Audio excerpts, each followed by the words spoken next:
natin boss, video niya. Oo, yan, mas maganda yan. Ayan, good morning. Nandito kami ngayon sa kay ABG's Auto Supply Repair Shop. Isa ring kuya. Nandito kami ngayon nagpapa-change oil.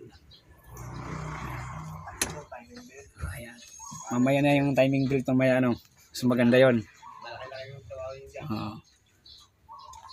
Ilang litro kuya ang ikakarga niyan? 6 na litro ang ikakarga sa ating sakyan ng langis. Para condition na condition talaga.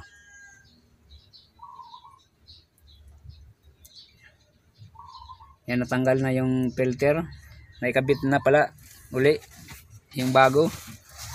At nagsasali na ng langis 6 na litro. Yan, ang 6 na litro pala ang isang kargahan ng L300 FB pag nagpapa-change oil kayo. Ayun, oh.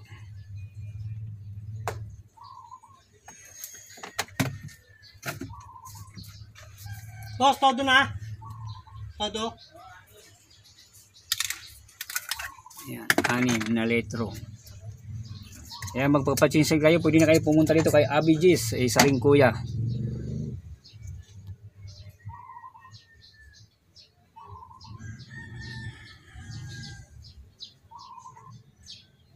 Malinaw. Anong langis nga kuya? Anong number yan? 40 oh. 40. Mm. W40. Iba. Oo. Sige. Super diesel. Super diesel ang ginarga natin. Pang super talaga. Ayan, sa change oil naman tayo. Ngayon ito tayo kay ABG's. Yan. Isa rin kuya. Okay, mamaya uli. Short muna ito. Di ko na kinunan yung ibang video kanina kung paano tinanggal yung filter. Alam naman yun yan. Ito na lang muna. Nag-change oil tayo. Okay, mamaya uli.